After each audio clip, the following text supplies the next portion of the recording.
Fala galerinha, beleza? Nono ano agora, Colégio Invictus. Pega sua apostila do PH e bora falar do módulo 5, regionalização e integração do espaço europeu. Nós vamos dividir a Europa em regiões e posteriormente falar da formação da União Europeia, tá pessoal? Então vamos lá na página... cadê a página, gente? Não tá aparecendo a página. Que maravilha, hein?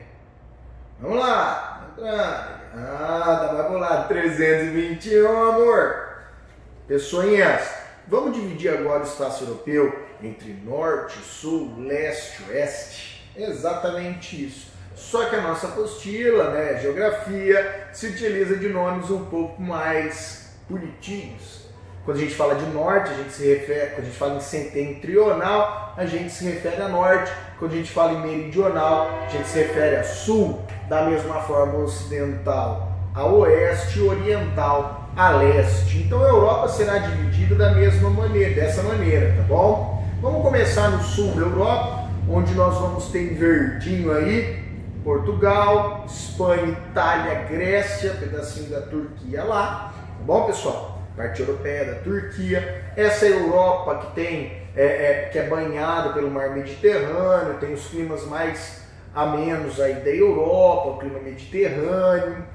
Então essa é a característica geral desse grupo de países. Mais à frente nós vamos falar certinho, subdividi-los aí sobre economia, sobre composição étnica, cultural desses povos, tá bom? A Europa Ocidental, só retomando, rememorando aí do que a gente falou anteriormente sobre Guerra Fria, são esses países principais capitalistas, né, e atualmente maiores economias da Europa, como é o caso da Alemanha, França, Áustria, Suíça, Holanda, Bélgica, Liechtenstein, Luxemburgo, Reino Unido, Irlanda, tá pessoal? Então esses estão em rosinha, belezinha? Nós falamos da Europa Ocidental, vamos falar dessa Europa Centro-Oriental, em amarelinho aí, onde nós temos países que eram da antiga União Soviética e antigas repúblicas socialistas também, que vão aí desde Polônia, Ucrânia, Romênia, Bulgária, Hungria, a antiga Iugoslávia, com todos os países que vieram dela, não é? Até a Rússia, passando por Belarus, né? Bielorrússia lá, enfim, quem mais? Tchecoslováquia, República, antiga Tchecoslováquia, República Tcheca, Eslováquia, tá? Geórgia, Azerbaijão e Armênia. Tá bom, pessoinhas? E temos também o norte europeu, a Europa setentrional, os países nórdicos, para quem jogou God of War 4, para quem assistiu a série Vikings, vocês veem essas áreas aí. A série Vikings retrata povos da Dinamarca, povos da Suécia, da Noruega e eles chegando na Islândia. Além desses países, o norte da Europa contempla também Finlândia, Lituânia, Estônia e Letônia. Tá bom, pessoal? Aí, nesse laranjadinho esquisito, essa é a regionalização principal da Europa. Beleza, pessoal? E aí nós vamos falar na próxima página, seguindo aí, as etapas da formação do bloco europeu. Vale lembrar que foi essencial, tá, galera? Agora nós estamos na página... Gente, não aparece a página aqui. Próxima página. A Segunda Guerra Mundial foi essencial para essa integração da Europa. Por quê? Primeiro, porque a Europa vem de duas grandes guerras que destruíram, não é, na maior parte da Europa Ocidental, esses países que iniciaram a industrialização. E os Estados Unidos sai como grande potência após a Segunda Guerra Mundial, também a União Soviética. E aí os países europeus estão neste meio, com dinheiro emprestado dos Estados Unidos do Plano Marshall, né, emprestado pelo Plano Marshall, a dolarização da Europa, e eles resolvem se unir em uma organização feita para desenvolvimento e cooperação econômica da Europa. Aqui nós temos o que posteriormente vem a ser um grupo muito maior, né, a OCDE, até mais falada hoje. Então a Europa inicia-se na OECE, Organização Europeia de Cooperação Econômica, e a partir daí, em 1948, nós vamos ter os primeiros agrupamentos, né? Uma união aduaneira chamada Benelux, Bélgica, Netherlands, Holanda e Luxemburgo. Então nós temos aí o primeiro bloco econômico do planeta, tá, galerinha? Entre esses três países. Qual seria a ideia, né, de se formar esse bloco? Que Holanda, Bélgica e Luxemburgo aumentassem os fluxos econômicos entre eles e se fortalecessem economicamente. Neste contexto, mais países como a Itália, a Alemanha e França, Alemanha Ocidental, obviamente, na época, eles vão se unir também, mas aí já 3 anos depois. Em 48 se forma o Benelux, em 1951, com mais 3 países, formando a Europa dos 6, nós temos a SECA, Comunidade Europeia do Carvão e do Aço. O que é isso, professor? Eles têm um bloco onde eles atuam em cooperação com essas matérias-primas, no caso carvão e o aço. Isso, pessoal, será o início do que vai surgir posteriormente. Um grande bloco econômico que hoje se chama União Europeia. Vale lembrar, lá atrás a gente estudou tipos de blocos econômicos. União Aduaneira, Área de Livre Comércio, Mercado Comum, União Econômica, Monetária e União Política. Tá bom? Temos que lembrar disso, lá das aulinhas atrás. Então vamos lá. Qual era a grande ideia da Comunidade Europeia do Carvão e do Aço? Integrar esses países e, principalmente, pessoal, levar a paz e união entre esses países como França e Alemanha, que já tiveram conflitos na Primeira e Segunda Guerra Mundial. E o que nós observamos é que tem resolvido, né, essas vias econômicas acabaram unindo esses países, tá, pessoal? Então, desde o lado econômico, até esse lado diplomático também é interessante nós observarmos, até que ele decide se expandir a SECA. E na próxima pagininha aí, 323, nós já podemos observar o Tratado de Roma, em 1957. Então, 6 anos depois, nós vamos ter esse Tratado de Roma. Por que Roma, professor? É interessante a gente visualizar de onde vêm os tratados, pessoal, porque eles querem dizer muitas coisas para nós. Roma era a capital do antigo Império Romano. Roma foi a cidade que virou aquela Europa unida, que dominou até regiões da Ásia, regiões da África. Então, este grande bloco econômico europeu se inicia onde foi o antigo Império Romano. É uma forma legal de a gente lembrar. Então, em 1957, eu tenho o Tratado de Roma, quando se inicia a Comunidade Econômica Europeia. Já está grifado, já está em negrito aí, não precisa nem grifar, mas isso é muito importante. A Comunidade Econômica Europeia inicia-se no Tratado de Roma, porque Roma, que era a antiga capital do Império Romano, integrar a Europa. Legalzinho. Nessa mesma época tem a Comunidade Europeia de Energia Atômica, Euratom, isso é bem legal por questões geopolíticas.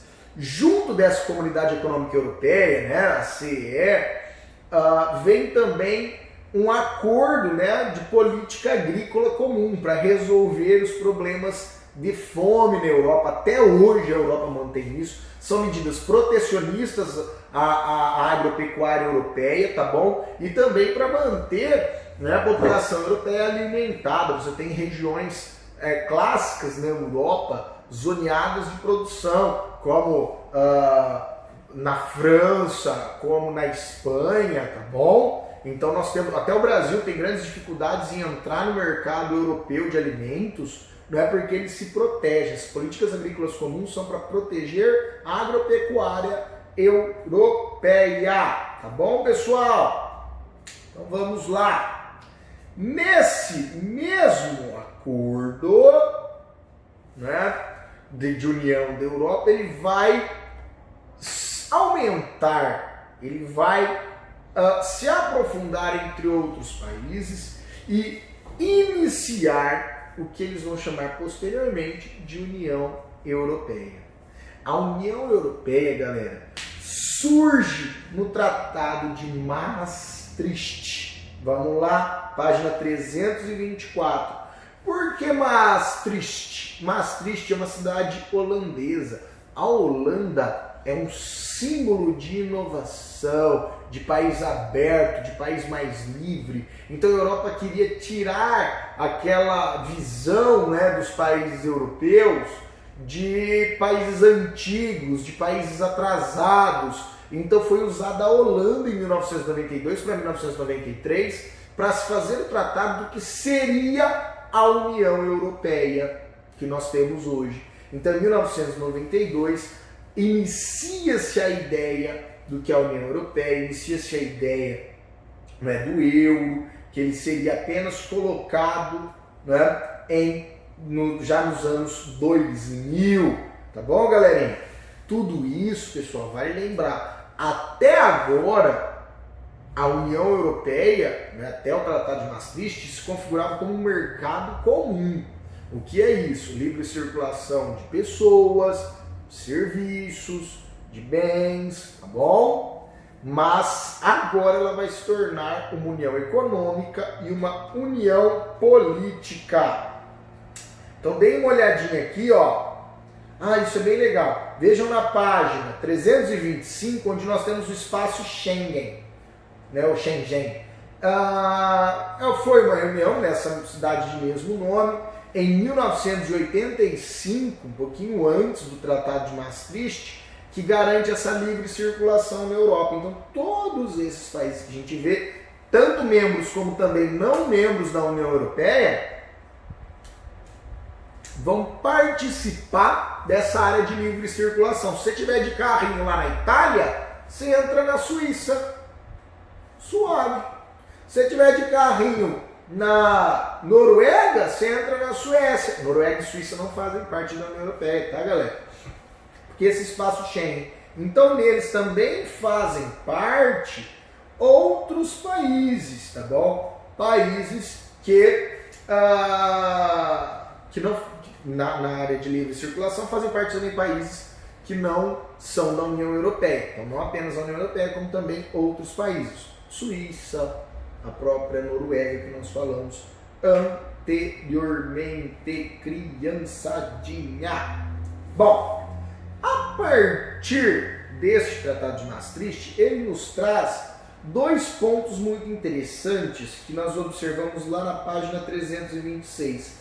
A ideia de cidadania europeia. Então, não se é, você é italiano, mas você é cidadão europeu. O brasileiro tira a cidadania italiana, você vira cidadão europeu. O teu passaporte é europeu.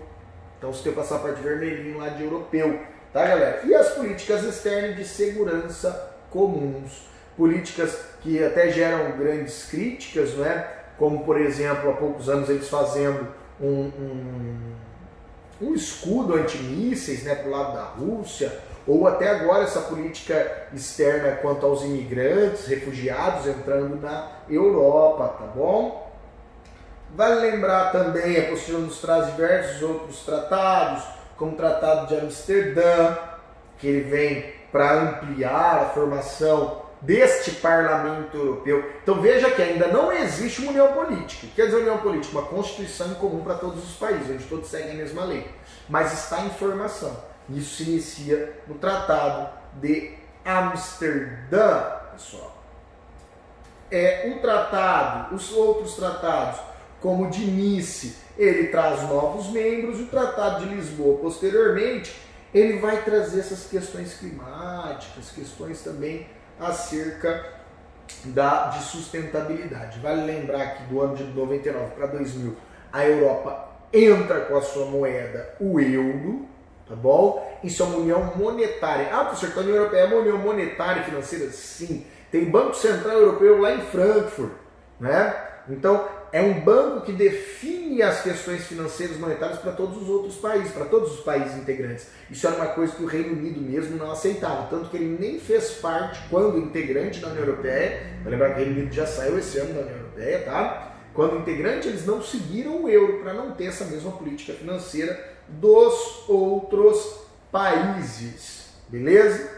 Então, galerinha, o que faz parte, quais são essas instituições da União Europeia? Então dê uma olhada, nós temos na 327, abre lá, olha lá, o Conselho Europeu, que tem presidentes e primeiros ministros de todos os países, eles se reúnem algumas vezes por ano. Tem o Conselho da União Europeia. Esse Conselho da União Europeia vão os ministros dos países, ministros de relações exteriores aí desses países, né? Tá bom? Aí vamos supor, eu vou ter uma discussão sobre, sei lá, agricultura, vai o ministro da agricultura de cada país. Vai ter uma discussão sobre transporte, vai o ministro de infraestrutura e transporte dos países, percebe? Então há uma unificação de políticas públicas, isso é muito interessante e muito legal. Agora, nós temos o Parlamento Europeu. O Parlamento Europeu é o que tem esses eurodeputados. São eleitos deputados de cada país possui seus deputados lá e eles vão discutir essas políticas internacionais dos países europeus, referente à migração, referente a políticas externas, tá bom? A tendência é que forme-se uma Constituição. A ideia era formar, inclusive, uma Constituição Europeia. Se vocês observarem, na página 328, nós temos aqui uma seção do Parlamento Europeu. Olha lá. Esse é o Parlamento, olha as bandeiras, olha a imagem aí nessa página. Nós temos a bandeira da União Europeia de todos os países, a direita e a esquerda, os eurodeputados, tá bom? Isso é bem legal. Nós temos, pessoal, também Comissão Europeia, que é um comissariado, né, que cada país ele vai colocar no bloco. Eles vão entrar nessa ideia mais financeira, tá bom? Dentro da União Europeia. O Tribunal de Justiça, que serviria como se fosse um Supremo Tribunal Federal, só que da União Europeia, tá bom? E o Banco Central Europeu, né, sediado em Frankfurt, tá? E é ele quem define essas questões acerca do euro, né, e dessas políticas monetárias, financeiras dos países europeus. É interessante a gente salientar aqui, pessoal, sobre essa ampliação do bloco. Visto, tá? A própria formação da União Europeia visa a integração de toda a Europa. Então, nessas últimas integrações, nós tivemos, a partir de 2004, países que eram socialistas, Estônia, Letônia e Lituânia, que eram a União Soviética, né? Outros países socialistas, como no caso República Tcheca, Eslováquia, Hungria, Romênia, Bulgária, então diversos outros países têm integrado, têm entrado na União Europeia. Deem uma olhada na página, deem uma olhada aqui na página 320. Fala, galerinha, tive um problema técnico aí de uma invasão infantil aqui na sala. Então vamos voltar aí. Nós estávamos falando desses últimos países a se integrarem, né? Como esses antigos países, tanto da União Soviética, como alguns países socialistas alinhados à União Soviética. Então dê uma olhada aí na página 329, que nós temos estes países por ano, em cada ano, quando eles foram entrando aí, ingressando na União Europeia. Última aí a Croácia, não é? Que era um país socialista, antiga Iugoslávia, tá bom? Vale lembrar outros países socialistas, como República Tcheca, Eslováquia, né? Hungria, Romênia, Bulgária, enfim. Então vários países aí que eram socialistas e até que eram União Soviética, Estônia, Letônia, Lituânia. Bem interessante aí. Por último, pessoal, nós vamos falar sobre essa questão do Reino Unido saindo da União Europeia. Esse ano eles saíram. Vale lembrar que o Reino Unido ele sempre foi um tanto distante das políticas europeias. Além do mar que os separam, né, o Canal da Mancha, que separa a França do Reino Unido, há várias políticas que são diferentes, próprias políticas econômicas. Né? O Reino Unido não abandonou a Libra para ingressar no euro. Há uma forte visão patriótica dentro do Reino Unido. Né? Eles não se consideram, tipo, sou União Europeia, mas sim sou Reino Unido. Tá? Então, nós temos essas questões aí para avaliar sobre essa saída do Reino Unido. O que vai culminar com a saída do Reino Unido serão essas políticas da União Europeia de entrada de refugiados. além das políticas de entrada de refugiados, a classe média britânica já estava muito descontente, não é? Principalmente pequenos e médios empresários, com a concorrência de outros países europeus e produtos circulando livremente, como por exemplo a Polônia, como por exemplo a própria República Tcheca, não é? Ou fala-se Tchequia hoje, né? Que são países que conseguem produzir muito mais barato e acabavam quebrando esses empresários britânicos, tá? Ou eles não conseguindo ter tantos lucros quanto gostariam, né? Então, pessoal, é bem interessante para a gente aí nós conseguirmos avaliar tudo isso acerca da saída do Reino Unido da União Europeia. Galerinha, agora eu vou pedir para vocês, vamos fazer as atividades deste capítulo, tá? Do módulo 5, né, que nós estamos, se iniciando na página